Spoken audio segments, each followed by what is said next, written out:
Hello, my dear friend. I hope you are doing great. Welcome to my channel. If you have not subscribed it, please subscribe it. Press the bell icon. Hit the like button also. Today I will start from the 16th video of the political science. As you know, we have already covered 15 video of the political science, and so many playlists are there on my YouTube channel. If you have not watched, please visit all of that will boost your confidence regarding competitive syllabus, especially UPSC and the state PCS examination, and you can utilize these questions in your group C job also. Okay friends, start करते हैं. The video would remain in Hindi and English, means the video would remain in bilingual language. 51st question से start करते हैं. Consider following pairs दिए हुए हैं, जैसे serial number दिया हुआ और सब schedule of the constitution and subject matter. मतलब जैसे ये पूछा गया कि फर्स्ट जो शेड्यूल है कॉन्स्टिट्यूशन का, संविधान का, उसमें क्या है, name of the states and their territory jurisdiction दिया हुआ है. तो आपको ये बताना कि फर्स्ट शेड्यूल में क्या नेम ऑफ द स्टेट्स दिया हुआ है और उनका टेरिटोरियल ज्यूरिडिक्शन, कहाँ तक उनकी टेरिटोरियल सीमा है. And the second statement is allocation. Fourth जो शेड्यूल है उसमें क्या दिया है, allocation of the seats in the Lok Sabha to the states and union territory. जो मान लो लोकसभा में जो सीटें रहती हैं उसके बारे में अलोकेशन जो होता है डिलिमिटेशन कमीशन करता है, तो उनका जिक्र किया गया है कि इसमें यूनियन टेरिटरी की सीटें कितनी रहेंगी या स्टेट की कितनी सीटें रहेंगी. थर्ड स्टेटमेंट है सेवंथ शेड्यूल में क्या दिया गया, division of the legislative power between the centre and the states. और 12th शेड्यूल में पावर एंड रिस्पॉन्सिबिलिटी म्यूनसिपैलिटीज़. तो आप अपना आंसर मार्क कीजिए कौन सा स्टेटमेंट करेक्ट है. और फ्रेंड्स, आप साथ के साथ अटैम्प्ट करते रहोगे तो लंबे टाइम तक चीज़ें याद रहेंगी और आपको एग्जामिनेशन के टाइम कोई भी कन्फ्यूज़न नहीं रहेगा. और ये आपका हिंदी एंड इंग्लिश दोनों में प्रोवाइड किया हुआ है, मीन्स दोनों लैंग्वेज के स्टूडेंट पढ़ सकते हैं. ए है first second and third, B है सेकेंड थर्ड फोर्थ, सी है फर्स्ट थर्ड फोर्थ, डी है फर्स्ट सेकेंड फोर्थ. तो इसका करेक्ट आंसर सी है. फर्स्ट पेयर करेक्टली मैच है. फर्स्ट शेड्यूल में क्या है, same the name of the states and union territory दिया हुआ है, मतलब उनकी यूनियन टेरिटरी की टेरिटोरियल ज्यूरिडिक्शन भी दिया हुआ है, कहाँ तक उसकी सीमा है, और उनका नेम दिया हुआ है.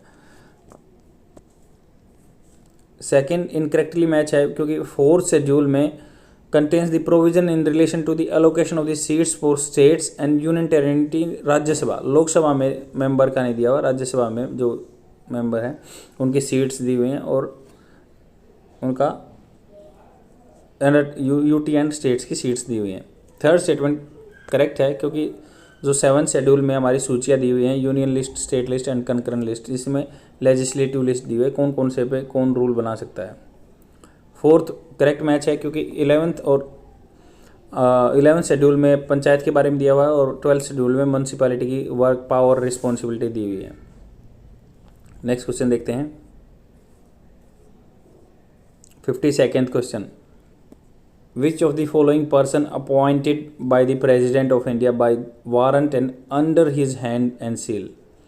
मतलब जो सिर्फ मोहर लगा के राष्ट्रपति ही जिसको अपॉइंट करता है उसका हमें आंसर बताना है.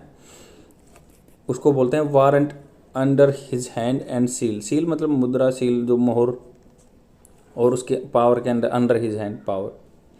तो फर्स्ट है chairman of the national commission of schedule caste. Schedule caste का जो चेयरमैन है कमीशन का, क्या वो कैग.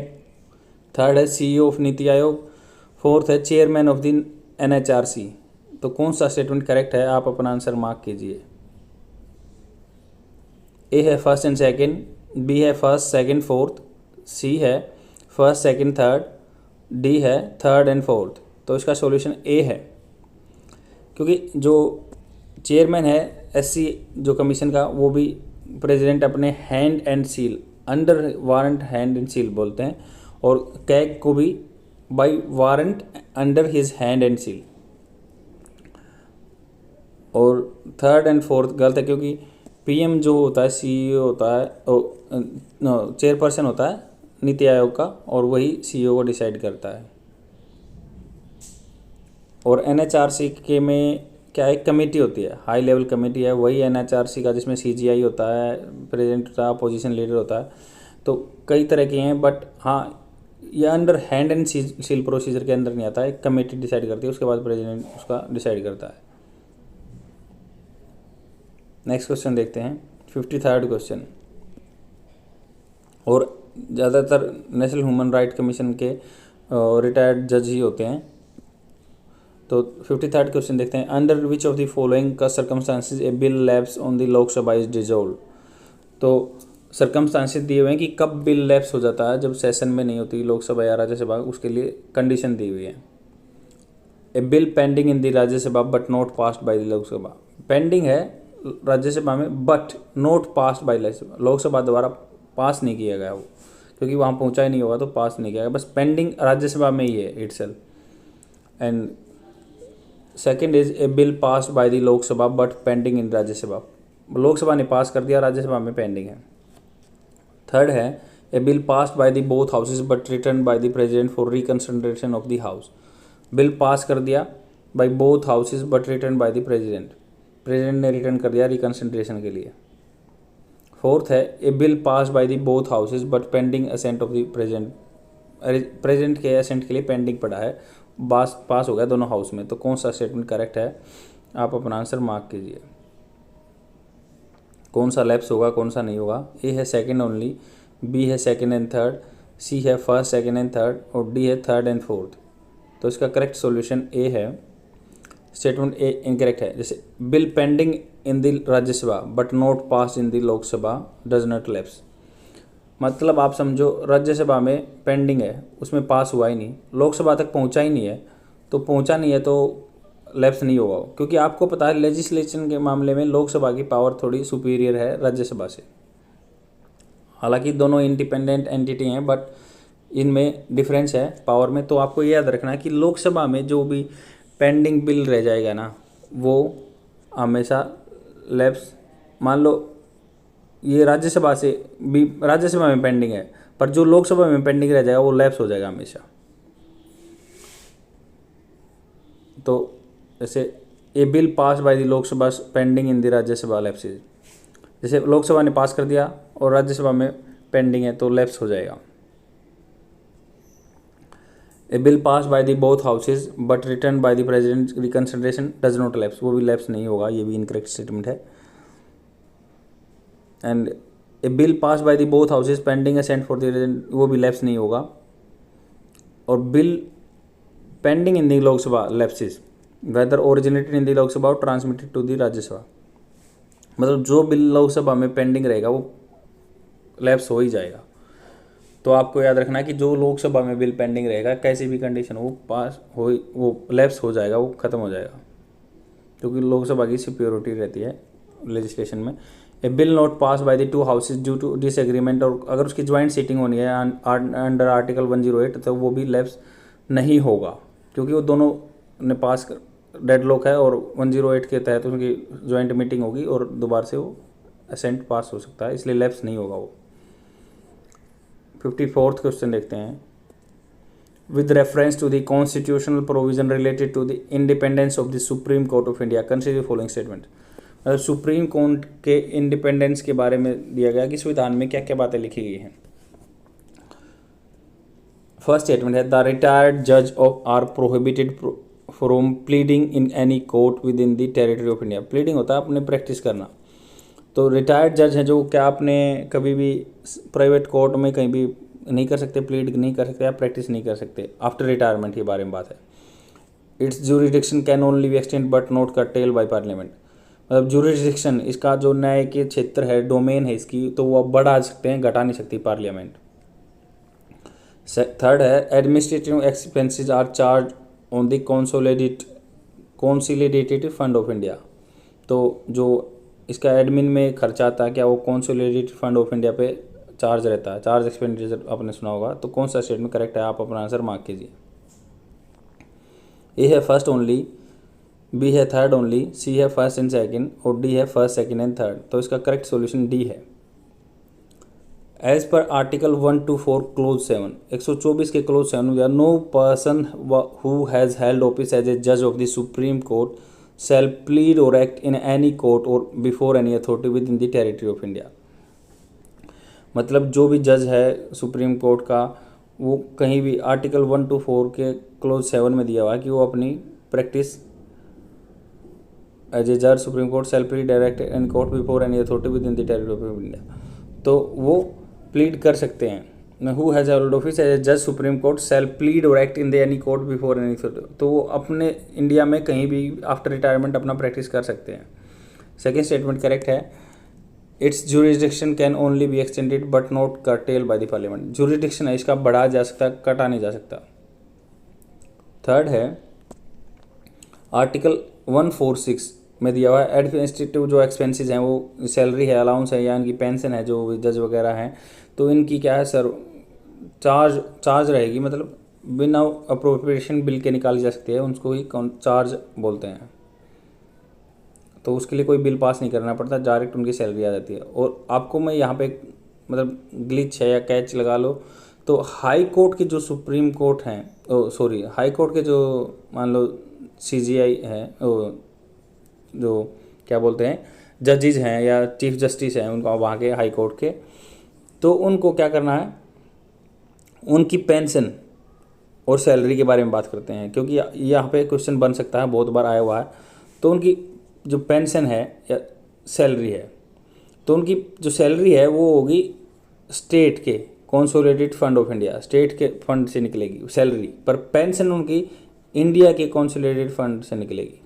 आपको याद रखना कि स्टेट का अगर नौकरी कर रहा है कोई जज, तो इनकम्बेंडेंट है जो अपनी पोस्ट पे है, तो उसकी सैलरी तो स्टेट जो कंसोलिडेटेड फंड है उससे मिल जाएगी, पर अगर उसको रिटायरमेंट ले लेता है तो पेंशन इंडिया के कंसोलिडेटेड फंड से बनती है। आपको ये याद रखना है, इसमें डिफरेंस।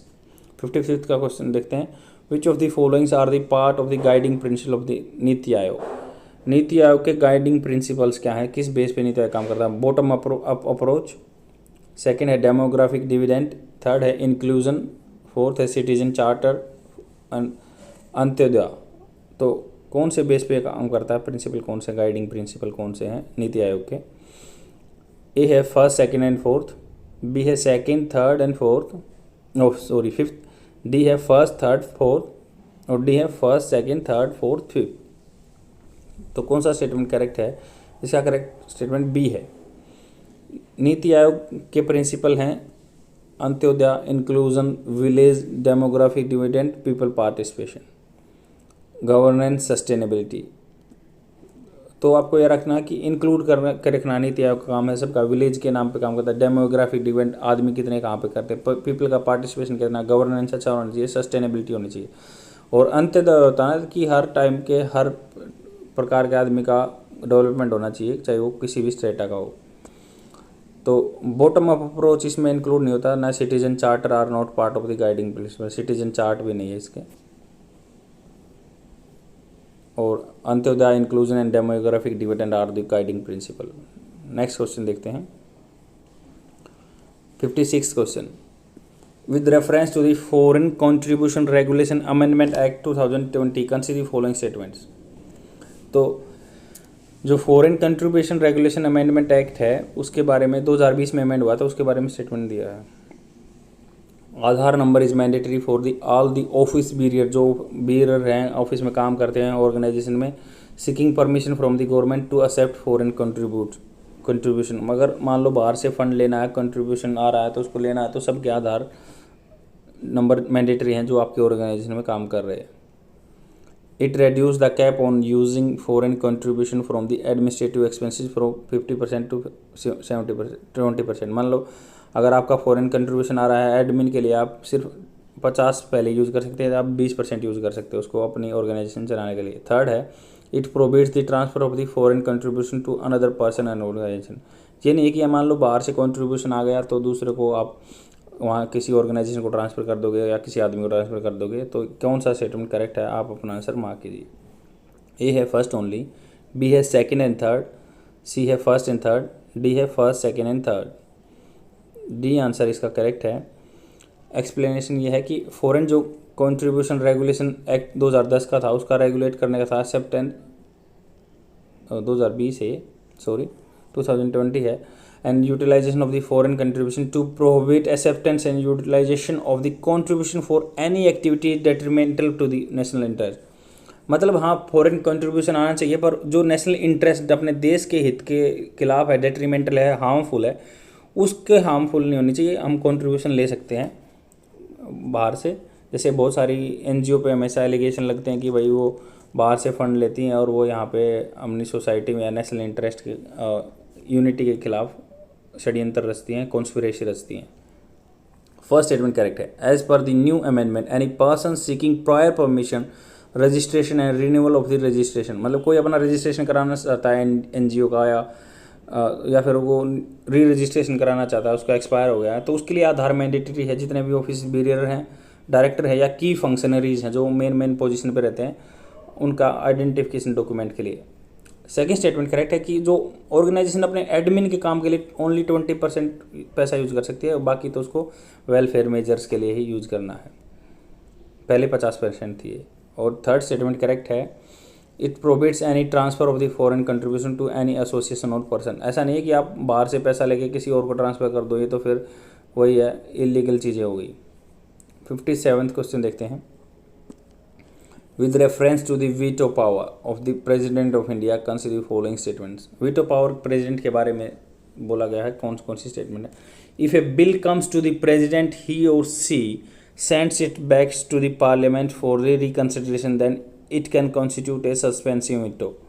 मतलब सस्पेंसिव वीटो है क्या, जो रिकंसिडरेशन के लिए मान लो प्रेसिडेंट वापस भेज देता है बिल को। The post office is interception of the mails, मतलब मेल में इंटरसेप्ट करना बीच में। Bill was held with the president Giani Zail Singh using the power of the absolute veto. क्या उन्होंने एब्सोल्यूट वीटो का यूज़ किया था। थर्ड है Indian president has qualified veto over state legislature. तो इंडियन प्रेसिडेंट के पास क्या है, स्टेट जो लेजिस्लेचर है उनके पास क्वालिफाइड वीटो होती है। कौन सा स्टेटमेंट करेक्ट है, आप अपना आंसर मार्क कीजिए। ए है फर्स्ट ओनली, बी है फर्स्ट एंड सेकंड, सी है सेकंड एंड थर्ड और डी है फर्स्ट सेकंड एंड थर्ड। तो इसका सॉल्यूशन ए है। आर्टिकल 111 एंड 201 में लिखा गया है constitution of India grants the president veto power over bill passed by the parliament and the state legislative respectively. मतलब 111 के अंदर तो आपकी पार्लियामेंट के जो वीटो पावर है, जो रूल बनते हैं, या 201 के अंदर लेजिस्लेटिव जो बनाती है उसके भी ऊपर वीटो पावर है। मतलब दोनों के ऊपर वीटो पावर है। आर्टिकल हमें याद रखने हैं 111 और 201। तो जो प्रेसिडेंट क्या है, रिटर्न्स कर सकता है पार्लियामेंट को या लेजिस्लेचर को जो स्टेट से बनता है, रिकंसिडरेशन या parliament registration to resends the bill it constitute a suspensive और क्वालिफाइड वीटो। तो उसको सस्पेंशन थोड़ा सा दे दिया, टाइम लगा दिया, क्योंकि वो बिल तो अगर दोनों ने पास कर दिया थोड़े दिन के बाद फिर वापस देंगे, पास हो जाएगा, तो उसको सस्पेंसिव या क्वालिफाइड वीटो बोलते हैं। If a person parliament passes the bill with और without simple majority it is known as the suspensive veto. उसके बाद फिर वो मेजोरिटी से वो वापस आ ही जाएगा, तो उसको सस्पेंसिव वीटो बोलते हैं।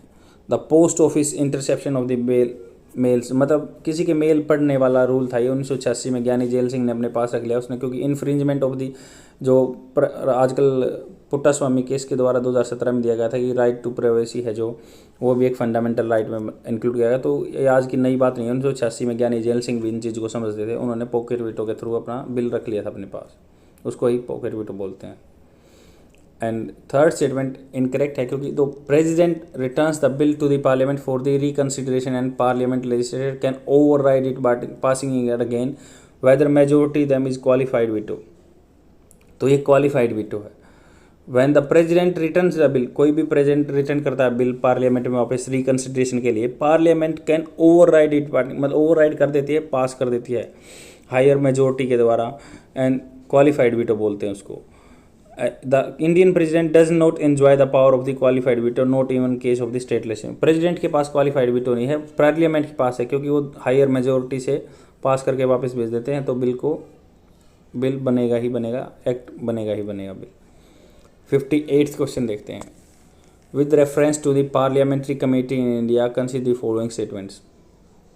पार्लिया कमेटी के बारे में स्टेटमेंट, पार्लियामेंट में जैसे स्टैंडिंग कमेटी रहती हैं जिन पे मान लो क्या होता है कि कोई भी बिल पास करने के लिए हमेशा विचार विमर्श करना चाहिए, क्योंकि रिसेंटली न्यूज़ में था कि आपके संविधान में बहुत सारी चीज़ें रिसेंटली यूनियनिमसली मान लो डिसीजन लिए गए हैं, रूल बनाए गए हैं, CAA लगा लो या फिर जो भी नए या जो कोई भी नया रूल आया है तो उसमें प्रोटेस्ट हुए हैं, तो उसके बारे में ये थोड़ा सा करंट से क्वेश्चन है। The departmental standing committee are the largest in term of the strength, मतलब सबसे ज़्यादा आदमी क्या डिपार्टमेंटल स्टैंडिंग कमेटी में रहते हैं। And the second is Rajya Sabha can not have departmental standing committee under its purview. Rajya Sabha क्या है, डिपार्टमेंटल स्टैंडिंग कमेटी नहीं रहती उसमें, ऐसे बोला गया उसके परव्यू में, एरिया में। And third one is the estimate committee is constituted solely for the member of the Lok Sabha. Estimated committee में क्या अकेले लोकसभा के आदमी रहते हैं। कौन सा स्टेटमेंट करेक्ट है, आप अपना आंसर मार्क कीजिए। ए है फर्स्ट एंड सेकंड, बी है सेकंड एंड थर्ड, सी है फर्स्ट एंड थर्ड, डी है थर्ड ओनली। तो इसका सही सॉल्यूशन करेक्ट है, फर्स्ट स्टेटमेंट करेक्ट है। The departmental standing committee consist of 31 member, 31 आदमी रहते हैं उनमें, 31 मेंबर रहते हैं, विच 21 तो लोकसभा से रहते हैं, 10 राज्यसभा से रहते हैं। They are in total 24 departmental standing committee, 24 departmental standing committee हैं which are concern with the different areas of the governance and ad hoc in nature. Ad hoc होता है टेम्पोरेरी बेस पे, जैसे एडहोक टीचर लगते हैं। सेकेंड स्टेटमेंट इनकरेक्ट है। Rajya Sabha has many departmental standing committee which have been formed under its purview. These include Committee on Commerce, Committee on Home Affairs and Committee of Industry amongst many others। तो राज्यसभा में भी departmental committee हैं। Third है estimate committee. Estimate होता है अनुमान लगाना। Estimate committee has 30 members which are drawn from the Lok Sabha only. Lok Sabha में कई मेंबर रहते हैं एस्टिमेट कमेटी में। Members of the Rajya Sabha are not included. The function of the estimate committee is examine the estimates included in the budget and suggest economics in the public expenditure। इसलिए ही मान लो आपको पता ही होगा कि जो money bill है उसके ज़्यादा रेफरेंस में लोकसभा की ज़्यादा पावर रहती है, इसलिए इसे एस्टिमेट कमेटी में लोकसभा के आदमी ज़्यादा रहते हैं।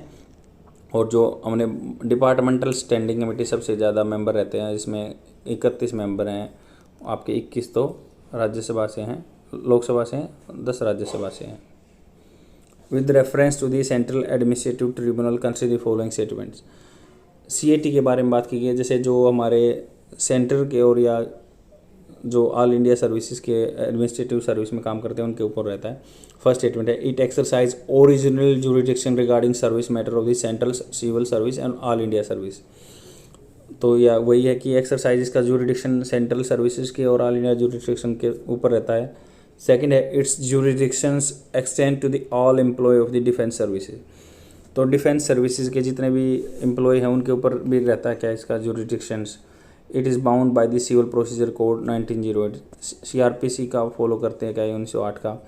Appeals against the order of the tribunal can made only the supreme court. क्या अपील जो सीएटी ने डिसाइड किया है, वर्डिक्ट आया है, तो उसके खिलाफ अपील सुप्रीम कोर्ट में ही की जा सकती है। कौन सा स्टेटमेंट करेक्ट है, आप अपना आंसर मार्क करें। ए है फर्स्ट ओनली, बी है फोर्थ ओनली, सी है first third and fourth, D है फर्स्ट सेकंड थर्ड फोर्थ। तो इसका करेक्ट आंसर ए है, फर्स्ट स्टेटमेंट करेक्ट है। जो कैट है central administrative tribunal exercise origin jurisdiction in relation to the recruitment and service matter of the public servant. जो अपने लोक सेवा आयोग में काम करते हैं उनके लिए है। State public service states employees are covered by the state का अलग से एडमिनिस्ट्रेटिव ट्रिब्यूनल रहता है। While jurisdiction of the CAT extends to the all India service and the central civil service. All India service और central services का CAT का jurisdiction रहता है। सेकेंड स्टेटमेंट इनकरेक्ट है। CAT jurisdictions extends to the civil post under the centre and civilian employ of the defence forces only. जो defence forces में civilian employ रहते हैं उन्हीं पे इनका जुरिस्डिक्शन है, ना कि जो डिफेंस पर्सनल हैं, क्योंकि वो तो मिलिट्री कोर्ट के द्वारा ट्राइड किया जाता है उनको।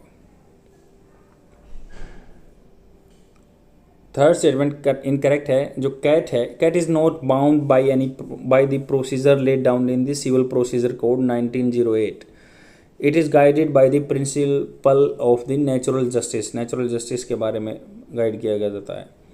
फोर्थ स्टेटमेंट इनकरेक्ट है। Originally appeals against the order of this CAT could be made only in the supreme court not in the high court.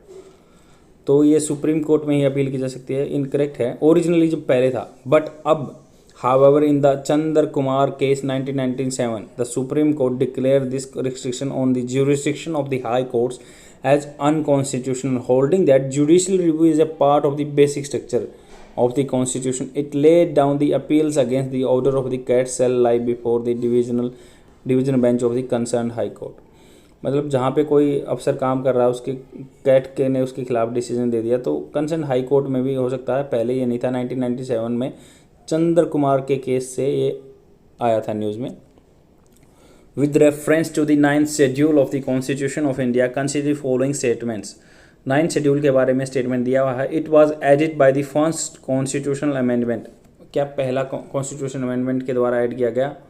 Second है it is immune from the judicial review, क्या इसको immunity मिली हुई है। Third है the laws in the schedule this schedule can be retrospective effect. कौन सा statement correct है। रेट्रोस्पेक्टिव होता है पीछे जाके इफेक्ट देना। जैसे मान लो आपका डीए बढ़ा है, अगर आप गवर्नमेंट एम्प्लॉय हो तो आपका पीछे जाके उसमें आपको पैसा मिले तो उसको रेट्रोस्पेक्टिव बोलते हैं। कौन सा स्टेटमेंट करेक्ट है। ए है फर्स्ट ओनली, बी है फर्स्ट एंड थर्ड, सी है सेकंड एंड थर्ड और डी है फर्स्ट सेकंड एंड थर्ड। तो उसका सॉल्यूशन बी है। फर्स्ट स्टेटमेंट करेक्ट है क्योंकि 9th शेड्यूल जो 1951 में आया था, जो फर्स्ट टाइम अमेंडमेंट हुआ था उसमें ही 9th शेड्यूल आया था। और ये किस लिए आया था कि जो हमारे जमींदार हैं उनके पास लैंड बहुत ज़्यादा थी, हमारे यहाँ पे डिस्पैरिटी ज़्यादा थी, अनइवननेस ज़्यादा थी, आदमी में कोई बिल्कुल गरीब था कोई पैसे वाला था। तो गवर्नमेंट ने क्या सोचा अपना कि भाई जो भी यहाँ पे है तो सबको बराबर लाने के लिए ज़मींदारों से ज़मीन वापस ली।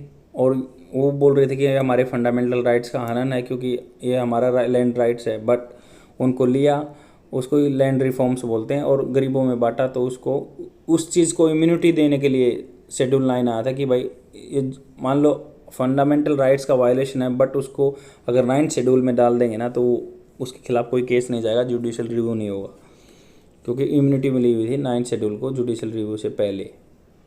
बट अभी क्या है, इम्यूनिटी नहीं है क्योंकि IR Coelho state versus the state of Tamil Nadu, the supreme court has ruled acts place in the 9th schedule of the constitution of India to make them immune to challenge for violation of the fundamental were open to judicially scrutiny.